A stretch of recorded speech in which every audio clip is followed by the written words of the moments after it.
fully grounded in the why or the how of what they're doing. We realize that a community's spiritual vitality shouldn't have to rely on ad hoc learning or intuition alone. It deserves a structure that empowers people with deep, scholarly, and practical mastery. We've adopted the title of Shamash for this degree because it reclaims a vital, often overlooked Jewish communal figure. Historically, the Shamash was the person who ensured the heartbeat of the synagogue was steady.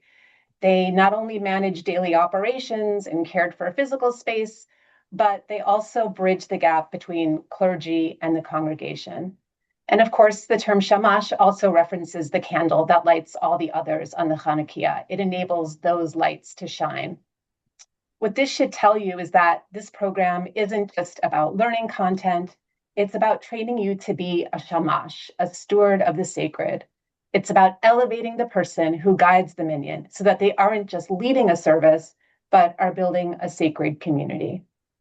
And finally, we created this program because we believe that when a leader understands the theology underpinning a prayer, when they understand the nuances of the Hebrew language or the subtleties of the traditional nusach, the traditional melodies, the entire community experiences prayer differently.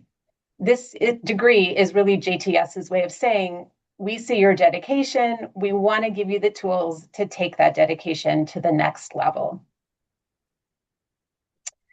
So now that you understand a little about the vision, I want to talk about how we've structured the program to turn that vision into reality. Because you might be wondering, how does a busy person actually fit this into their life? So Aiden, if you can move to the next slide. Thank you. So the MA is a part-time, low-residency, cohort-based program. When we say low residency, what we mean is that the majority of the program is composed of coursework that will happen online, and you will come to JTS for a total of 8 days over 2 years, and those will be times of community building and studying together. It's cohort-based, that is, you'll move through the program with a community of your peers. The program itself is designed to be completed in 2 years, and it's composed of a total of 30 credits, which is a combination of one of the short-term residencies, the synagogue choreography intensive, and online classes. We also know that many of you are coming to the program with a lot of life experience and leadership experience. So we want to be sure to mention that students may earn up to 12 credits through prior learning assessment. So what will this actually look like? Aiden, if you want to move to the next slide. So this is an example of what your course of study would be. In your first semester, you will come to JTS for a 2-day residency in October, and you're working, taking 3 courses online. In your second semester, you're focused primarily on your online coursework. In your third semester and fourth semester, you're taking a year-long synagogue choreography class. That is bracketed by a residency at the beginning, a very hands-on residency that Rabbi Cohen will talk about in a little bit more detail. And at the end of the final semester with the capstone project, which is a project that you'll be working on as part of this course and presenting it to your peers and a panel of faculty and experts here at JTS. You'll be continuing and you'll be continuing in both semesters with your online coursework. What kind of courses will you be taking? The core curriculum is strong in liturgy. We have one course on the history, structure, and theology of the liturgy. Nusach for weekday and Shabbat morning. Cantillation, specifically learning the cantillation for Torah and Haftorah. um, courses on biblical commentary to familiarize yourselves with traditions of biblical interpretation, as you yourselves will likely be doing teaching and interpretation as part of the work and leadership that you're taking on. And Hebrew language, but with a focus specifically on biblical Hebrew and prayer book Hebrew. That you can also choose two different paths for electives. We offer courses through our Master's in Spiritual Care and Counseling, in pastoral care, and foundations of spiritual care and counseling, and also courses through the Davidson School of Education, teaching prayer, and translating Jewish theology into educational settings. So depending on what your interests are, you'd be able to craft a more specific path for yourself. And the centerpiece of the course, of the program, is our synagogue choreography class. This class can kind of be, it's a full year and can be broken down into sort of three components. One is the 4-day residency at the beginning of the second year, where again, you're learning the nuts and bolts of how to lead a service. And the second part are the weekly Zoom seminars that take place, where you'll be discussing issues in applied leadership. And the third part of that course are the fieldwork assignments, where you'll be visiting and encountering different services in your own community and using that as a way of reflecting on your own thoughts about leadership, prayer leadership. So I'm going to turn it over to Rabbi Ayelet Cohen, who's going to tell us a little bit more about why synagogue choreography became the centerpiece. So Ayelet, thank you very much.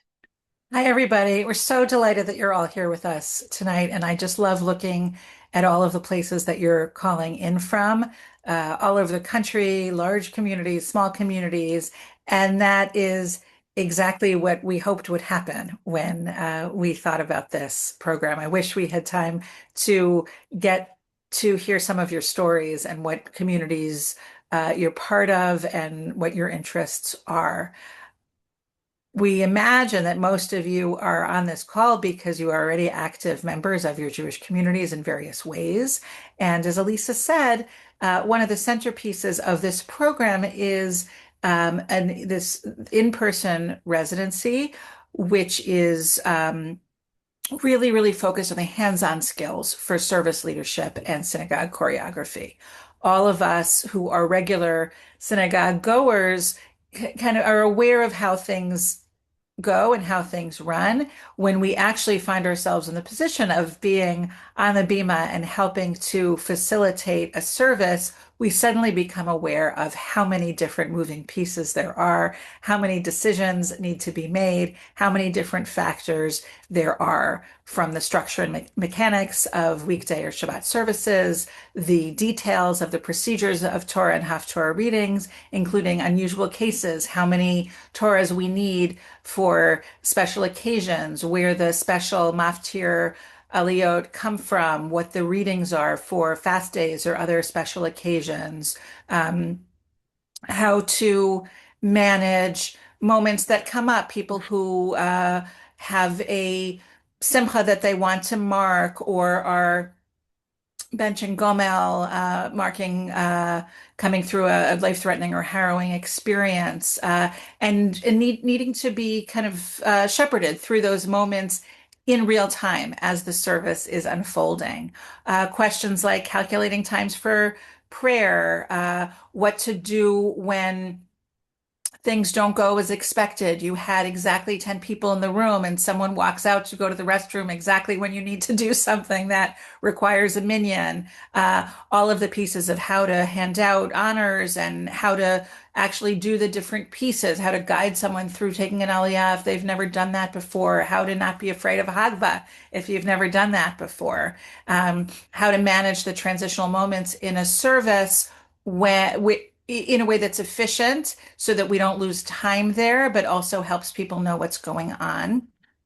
And then the other piece of that is home-based services when there are Shiva Minyanim, when there are services in unexpected places, and you might not have all of the accoutrements that you're used to and need to figure out how to tailor things for particular moments or occasions or settings. And so the best way to do that is in a hands-on way, to actually be in a sanctuary, to actually have a Torah, to have Sidurim, to have people in the chairs to kind of workshop it and figure it out so that it's not theoretical. These are very real, practical situations that come up and to be able to work through them together as a group. And that's really how we'll be structuring those that intensive. We also wanted to talk a bit about how this idea came to fruition, and you'll hear a little bit later from some of the key players in this. Really, this idea developed from two directions. One was from congregations and rabbis and cantors, especially solo clergy, who need more involved, trained, skilled lay people who are feeling the strain of being in a place where if the rabbi gets the flu or can't be there for some reason, they want the participation of active members to help carry things in the community. If there are two Shiva Minyanim in different houses at the same time, if somebody is on vacation, to make sure that there are uh, skilled lay people who can keep things moving forward in a deep and meaningful way. And at the same time, we know there are so many committed Jews out there who want to do more, who want to offer their skills to our communities and want to make sure that they're honing their skills, that they know how to handle these complex situations that come up, that they can move to kind of knowing how to fake it to really knowing the intricacies of Nusach, of Torah trope, of different moments in the Jewish calendar, and really want to be sure that we're doing it with the care and expertise that it deserves. We know that our Jewish communities have evolved in all kinds of ways over time, that some of us have had access to excellent Jewish education. Some of us came to Jewish life or observant Jewish life or active Jewish life later on and haven't had necessarily a structured Jewish education and sometimes feel like we're playing catch up all the time. And this is an opportunity to make sure that we are giving more people access to these skills and these expertise so that we can each participate in the way that we want to and that we know our communities are worthy of. Thank you so much, Rabbi Cohen.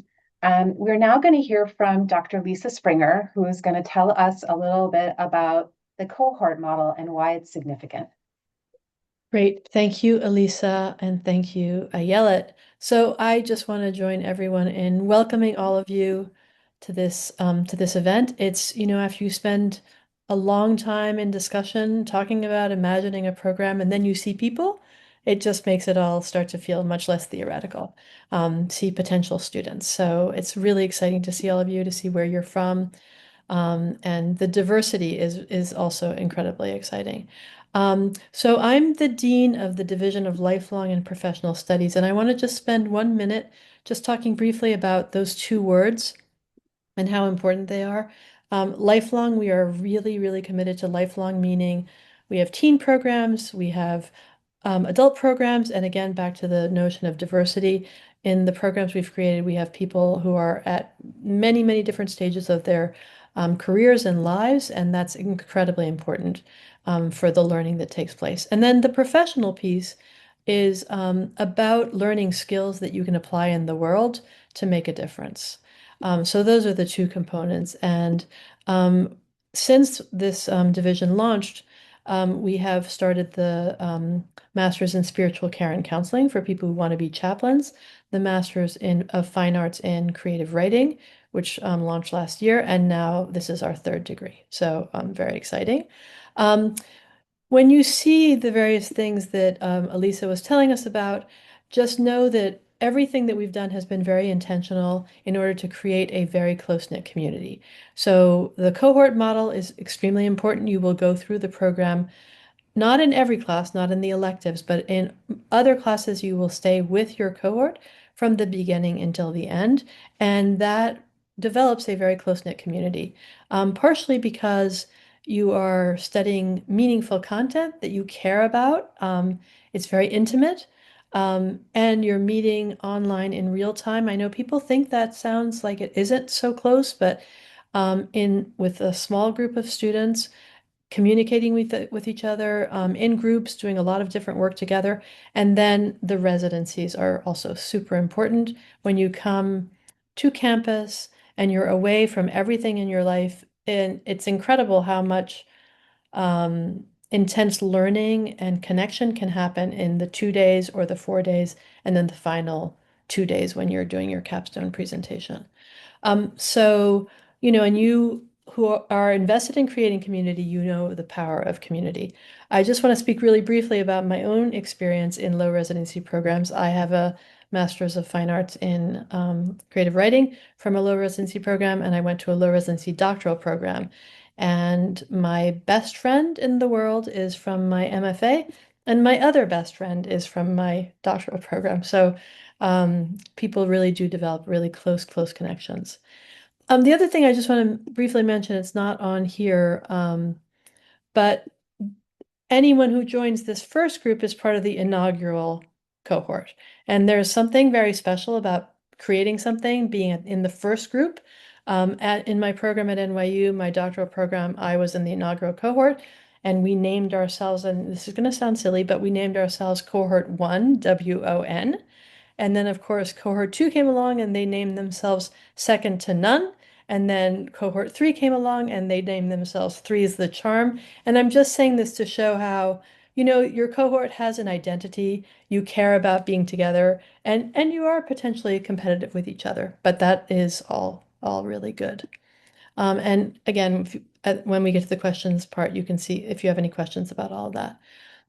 And normally, in a program like this, we would ask students to speak about their experience because they can speak most about exactly what's going on. But we have no graduating students because we are just launching. So we have two people who've volunteered to speak.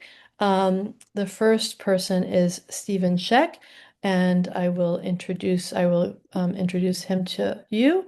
Um, so Stephen is the principal of the Sheck Group, a single-family office focused on private equity, real estate, and alternative investments.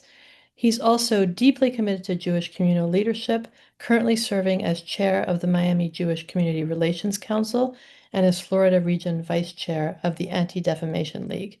Stephen has also been involved with many organizations in the Miami Jewish community and nationally. He was so, and then importantly for us, Stephen was part of conversations with us from the very beginning of us imagining this program and was very encouraging of us developing it. And what is very interesting to me is that he checked in, and it seemed like he always checked in at moments as if he knew exactly what was going on. For example, he checked in and said, "How's it going?" the day after we got approval from the state for launching this program. So that seemed to happen all the time. And I just want to welcome Stephen and say we're very grateful to you for joining us today and to say a few words about your feelings about the program. So thank you, Lisa, and thank you, Lisa and Ayelet. And so I appreciate you inviting me to speak a little bit. I don't work for JTS. Sometimes it may seem like I do.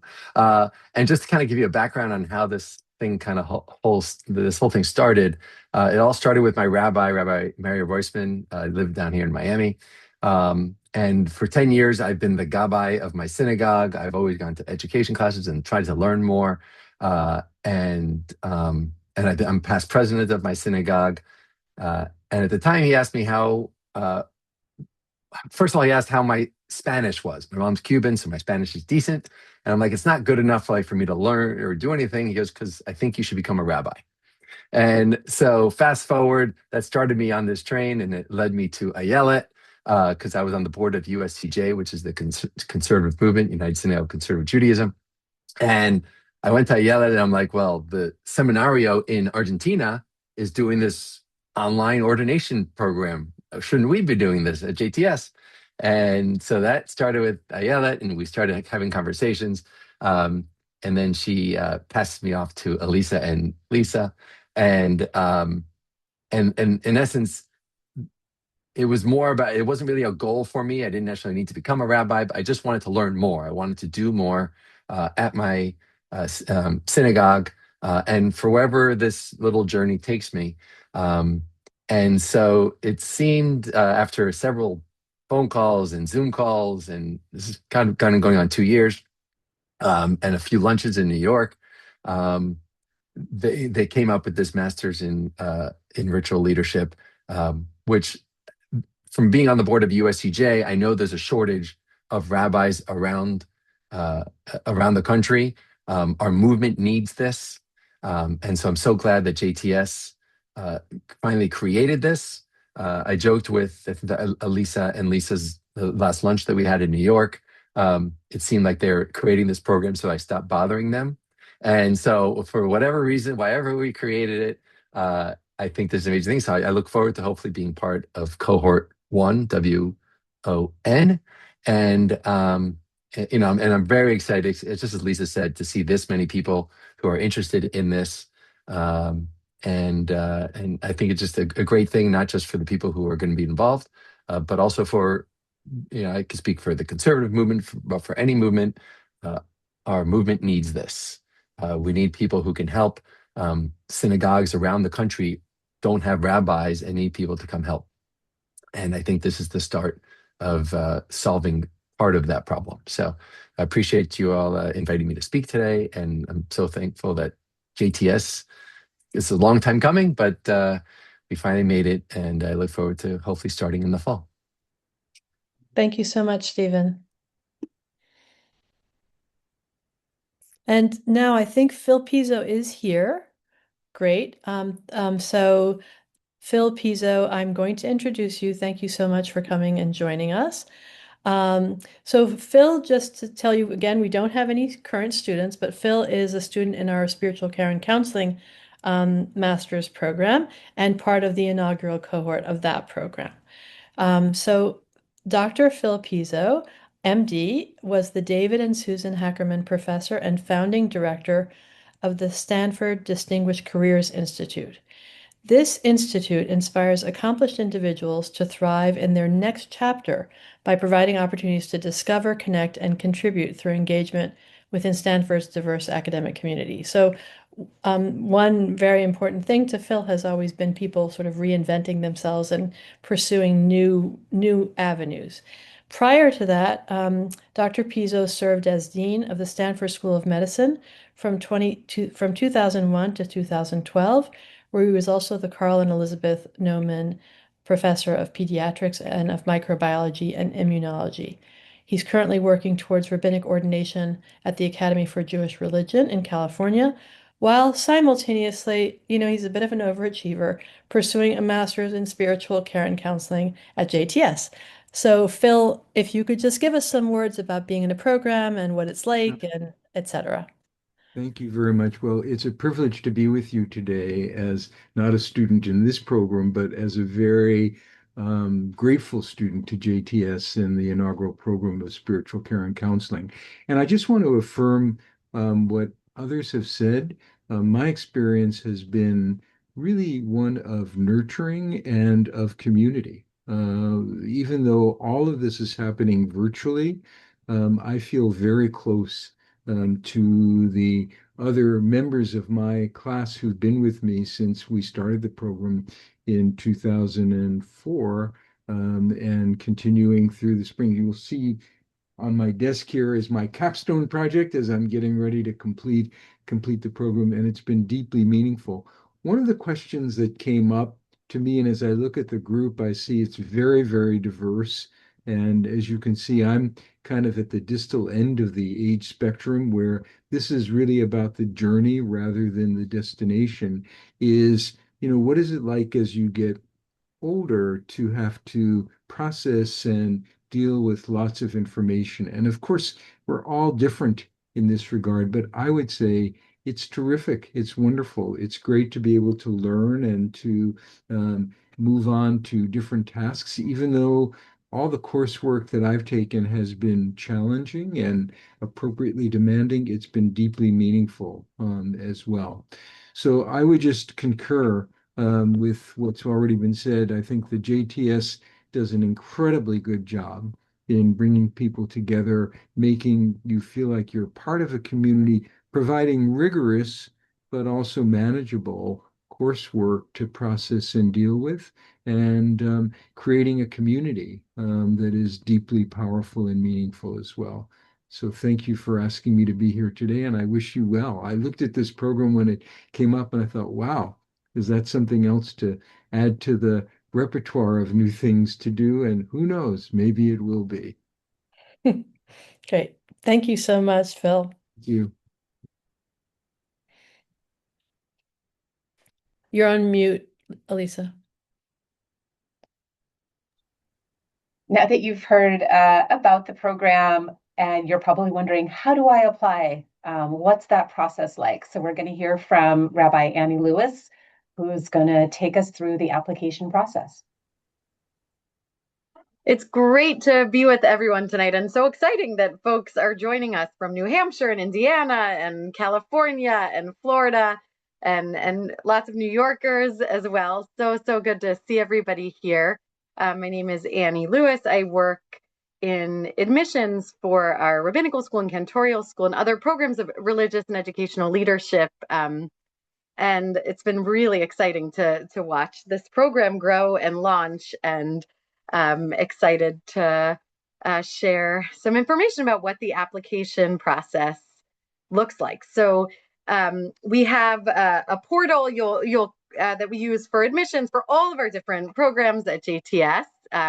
When you click through on the website or the links that you'll receive in the email, you'll be prompted to create a login for our portal. And once you log in, you'll be able to submit your application to the program. So what we ask for in the application is a resume, one letter of recommendation, and your transcripts from any of your undergraduate or graduate work that you've done previously, as well as a personal statement. So we can pop over. And our deadline for priority admissions for the fall is April 1st. And then after that point, we'll continue to accept applications on a rolling basis. And the personal statement, we have some guiding questions for you that we would love you to write about. So we want to know about your inspiration and motivations for applying, what's inspiring you to pursue this degree. And you should include a reflection on your Jewish journey and the experiences that have shaped you. And the statement should articulate how this program will serve your larger vision for yourself and for your community. And we want to know about your leadership philosophy. We ask that you describe the core values that inform your views of spiritual leadership. How would you articulate your commitment to tefillah, Torah reading, and strengthening relationships in community? And what has moved you to go from participant to leader? So hopefully it will be a fun opportunity to reflect on those things as you craft your personal statement.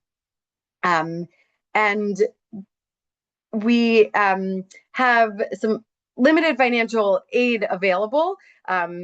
There's both need-based and some merit-based aid. If you would like to apply for tuition fellowships to support your participation in the program, we ask that you complete the FAFSA form, and all of that is linked on the website.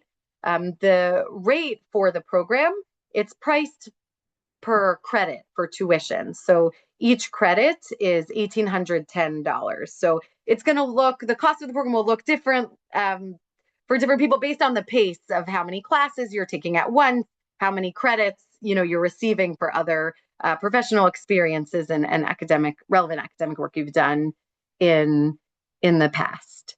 And the courses themselves are some different credits. I would say typical course is 3 credits.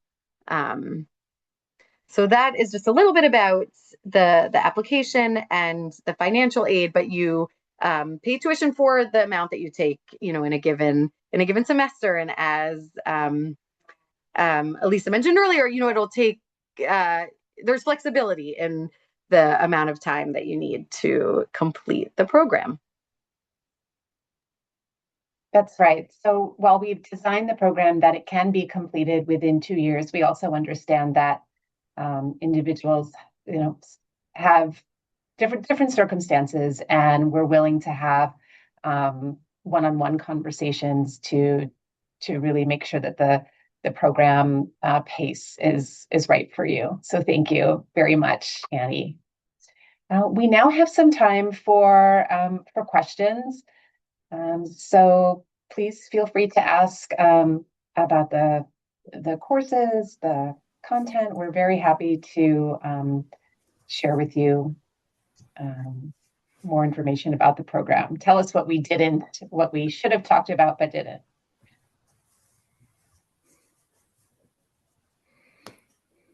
I see that Judy Craig has her hands raised. Judy, if you want to go ahead. Thank you. So I have two rather specific questions. When you talk about this cohort that we're going to go through with, is that the entire class, or are there more than one cohort per the entering class? And how many students are we talking about? How many will you be accepting in total? How many cohorts is that? Yeah. That's my first question, and I have another one, please. Yeah. So we are going to limit each cohort to 18 students. So you would, that's the number for the cohort. Got it. And do you think you'll accept more than that for the entire initial class? Don't know. Don't know. And yes, but from your point of view, the maximum size for a cohort would be 18. Good. And I take my grandson to karate every Thursday. So when will we know a class schedule so that we know whether we're going to have any existing commitments, and how much flexibility is there in that? Are they're online in person, right? They're not just watching a recorded lecture. So yeah, how will we know? When will we know that? We are finalizing the schedule in the next couple of weeks. So you should be able to have certainly the fall schedule and most likely the spring schedule as well. Great. Thank you. You're welcome. I got a question I want to flag, which is, and I'll just say these are great questions. And if we don't get to all of them, you can reach us at shamash@jtsa.edu, and we'll be happy to answer them there. But the question I got that's, I think, really important is, what is the expected Hebrew ability for applicants and to complete the degree? So in terms of Hebrew, we are offering the opportunity for people to enter our program if they know essentially the Aleph Bet and can read with some degree of fluency a sentence, a verse from the Tanakh. Our biblical Hebrew grammar classes start at a very basic level. They don't presume not any prior knowledge. So you can start at Biblical Hebrew 1 and take Biblical Hebrew 1 and 2 and move on to Prayer Book Hebrew. We also know that people might be coming with a variety of Hebrew language skills, and there would be the opportunity to be assessed by our director of Biblical Hebrew to determine the correct placement for you.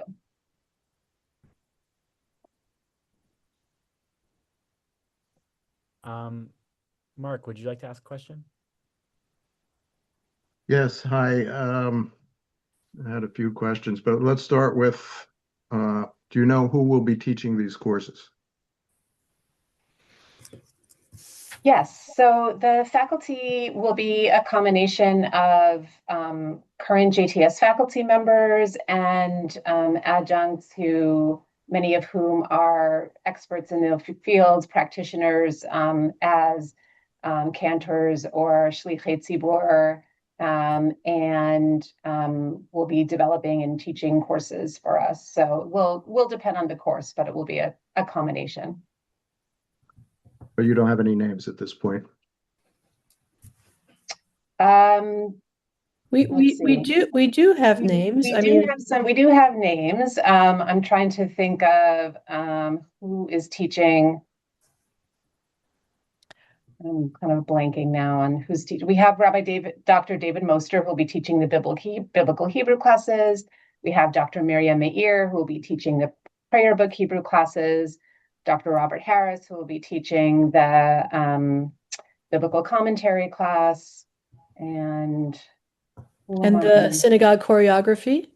Synagogue choreography will be a collaborative that's taught by members of the Division of Religious Leadership. So Rabbi Ayelet Cohen, Cantor Shoshi Levin Goldberg, Rabbi Jan Urbach, Rabbi Gordon Tucker. That's good. It's an all-star cast. Great. Sounds impressive. I'm just wondering, I feel like looking at your list of, I don't know if these are the names of the courses or if these are general categories that you had up, but looking at the list, I feel like I really know a lot of that already. And I'm just wondering how much opportunity there would be to, I guess there's a possibility of placing out, and would that shorten your the time and the cost, or would there be an opportunity to take more advanced courses that aren't necessarily part of the program? Mm-hmm. Yeah, we do offer up to 12 credits toward prior learning. So based on the experiences you have, you would be assessed, and we would then determine if you would be eligible for that. And that's a conversation that we would have. And then in terms of the second part of that question, yes, people who have fulfilled some of the requirements can take advanced level classes. Yes. I'd like to jump in with a question I feel like a few people have been asking, which is about like the Shamash as a professional credential, but also as a training experience. Could you talk a little bit about kind of the formation experience of it, as well as how you envision the degree playing out for our graduates in terms of employment opportunities? Some people asked about, is this a full-time job, or what will they be expected to look for? It's such a good question. This is a brand new program. We're really creating something new that hasn't a new leadership tier within our communities that hasn't existed before. So in terms of professional opportunities, there's no one sort of single easy answer for that. In some ways, you'll be kind of creating opportunities for yourselves, but we can imagine a variety of pathways. For example, if you're already working within a synagogue, you can be upskilling to a different so that you're able to take on more responsibility within your current position. It could be becoming an interim or fill in for a sabbatical kind of profession. It could you could be entrepreneurial and launch your own community tutoring. There are a variety of ways. It could be working with communities and senior homes. It could be working on college campuses. That there are a variety of communities that need leaders that don't necessarily need to be clergy, but they need kind of reliable service leaders. And we also hope that this will change the way that our synagogues think of who their Klei Kodesh can and should be. So as I said, there's no one definitive answer, but we look forward to there being a lot of possibilities, and we've been working very closely with the Rabbinical Assembly and the Cantors Association, and I think we'll all be working together to think about what kind of professional role people with this degree will be able to fill. Thank you. A quick question just about like the tachlis. How flexible will the program be in terms of the minimum number of credits that someone could take? per semester? Oh, that's a good question. I know that in terms of the way that we've structured the program, it's probably 6 credits per semester, is kind of the least amount that you would take if you're completing the program within 2 years. But that said, we are open to having individual conversations too. It is a part-time program, so we're open to having conversations if that commitment doesn't seem possible for you. Thank you. Joy, I see you have your hand raised. Do you want to ask a question? Yes, so I'm in a smaller Jewish community. My synagogue already has me for free doing Gabbai, read Torah, um, leading. I just started leading a Friday night Kabbalat Shabbat service. I did let my rabbi and our cantor in training know that I was doing this class. So I'm doing my second career. And I also will be probably some of the stuff I'll already know, but I would like to refine my abilities, especially drashes, biblical commentary, all of that kind of thing. Um, so I'm just trying to, this came up and everybody was like, oh, Joy, this program is definitely for you. Everybody's like, oh, you should go to rabbinical school. I'm retiring from my pediatric practice and, so two things. One is cost because, it's not an inexpensive program, of course, for somebody who's on a fixed income right now. And then just I'm trying to figure out how much what I want. I know the synagogue choreography, for instance, at my synagogue, but I want to be able to generalize what I'm doing. And I'm thinking, where am I going to take my skills?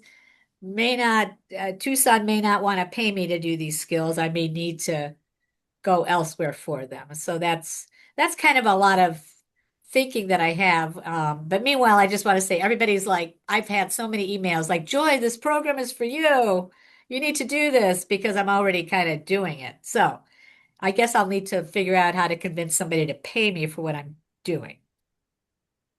Yes, and I think that's in part why we have developed this as a master's degree, and not as a certificate program, which is a question that we get. That I think the master's degree, as it will demonstrate to others sort of beyond your community who don't already know you, the seriousness and depth and rigor of your learning, that you've had a formal training that's in depth, and that's allowed you to do sort of your individual exploration, pursue your own projects, and develop your skills. That credential, I think, we believe is really key to what makes this program different, and what will make the outcomes for our graduates different as well.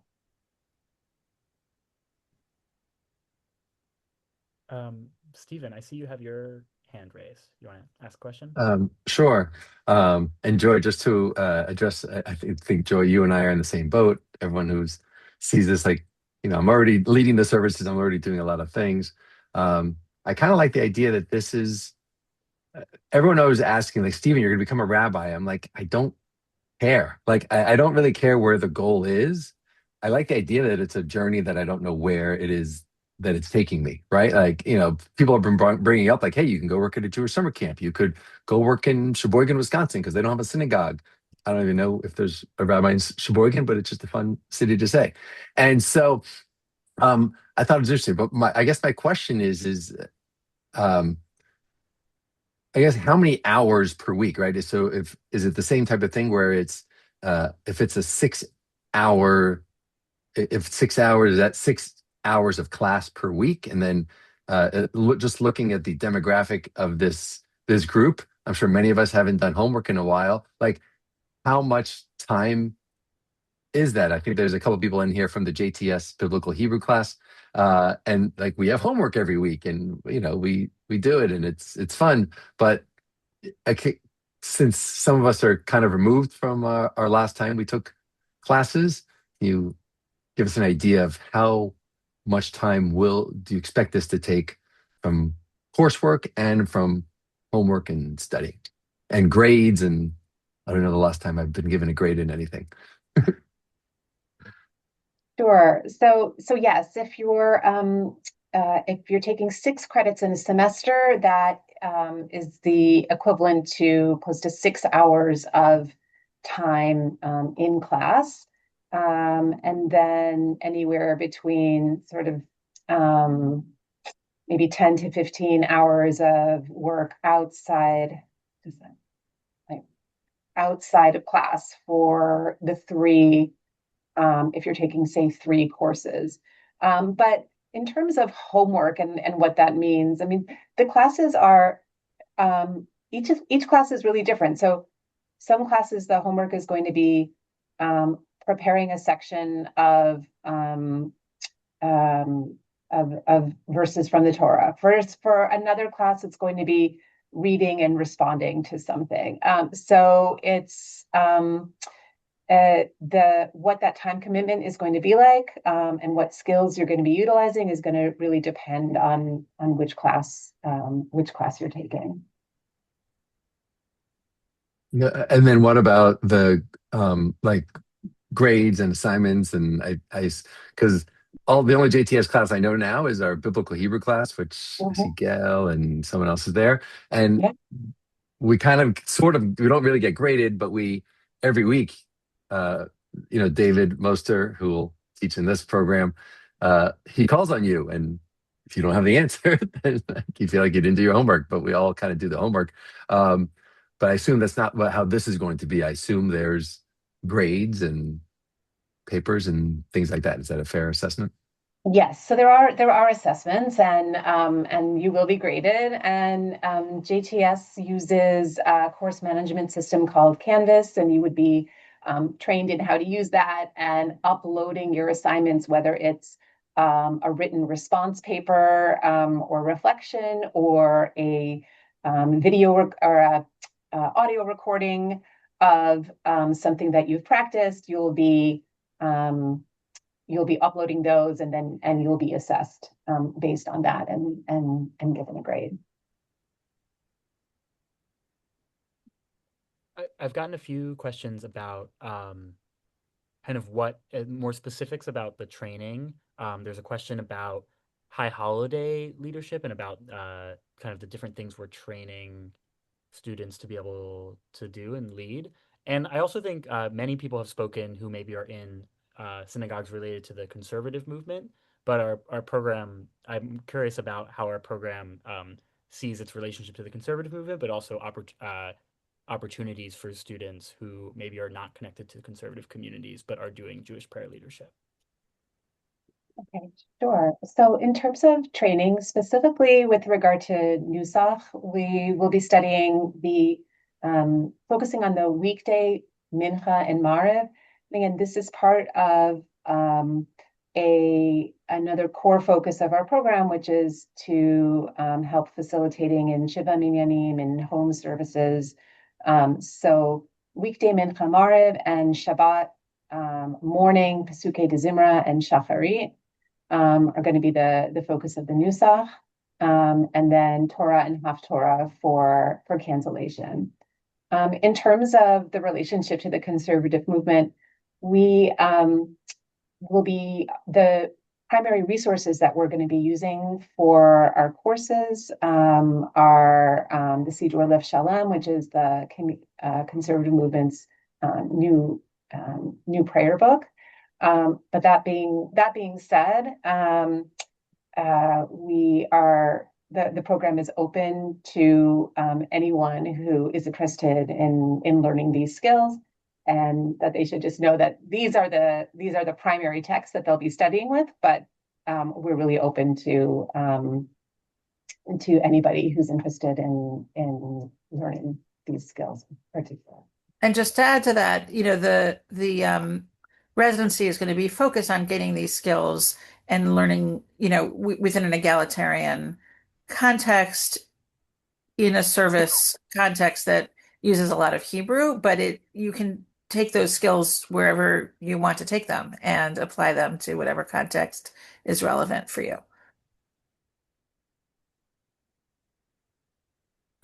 Thank you. Shelley, I see you have your hand raised. Do you have a question? I do. So it seems to me that all of us on this call have very different backgrounds, and some of us have a vast amount of experience, and some of us it's more of a cherry picking experience. So I wonder, it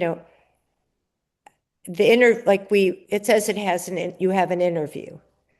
Do you speak, like, do we reach out to speak to you as soon as we can about what we would probably have credit for and probably need and definitely need help, work in before we make the application? Because, I'll give you just one example. I've taught Haftarah, and I can chant Haftarah. I know how to chant Torah, but I can't seem to be able to do it without the nikudot and the trope. So, which makes me not very good at it, right? So, is that the kind of, could we approach you before and discuss how that would work? Like what we would, I didn't speak any Hebrew. I went to an Orthodox Hebrew school. All we did was biblical Hebrew. So, but I don't know how would you know what level you're at? So a couple people wrote there about when they graduated medical school. I graduated physical therapy school in 1981. I probably could get, my transcript. I just wonder how useful that would be to you, in this program. Someone talked about different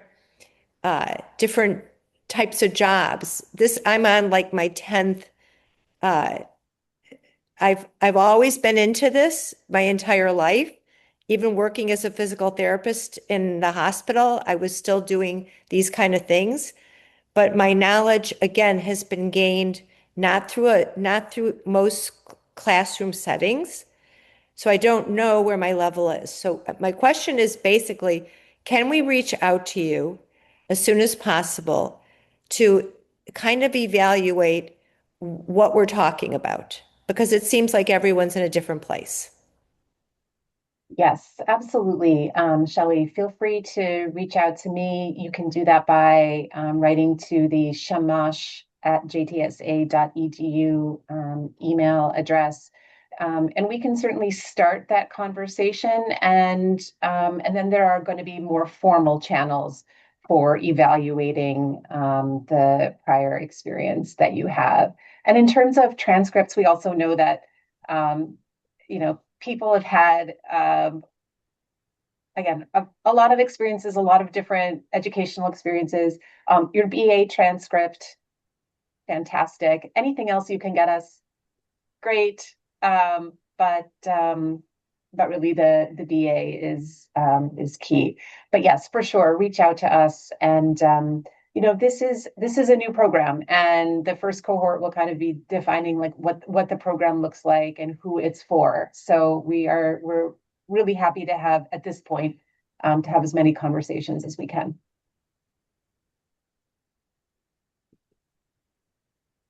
I think on that note, we want to be respectful of your time, and we're so grateful that you've joined us. It's so great to see all your smiling faces and great questions. And I just put it in the chat, but applications are open with our priority deadline of April 1st, and we are reachable at the shamash@jtsa email address for any questions related to your application. Anything that's like, is this right for me? What about my specific case? My transcript is 10 miles away up a mountain. How do I get there? we're happy to help you climb the metaphorical mountain towards your transcript. So thank you so much, and we hope everyone has a great night. Good night. Great, thank Take you. care, everybody. Thank you. Bye-bye.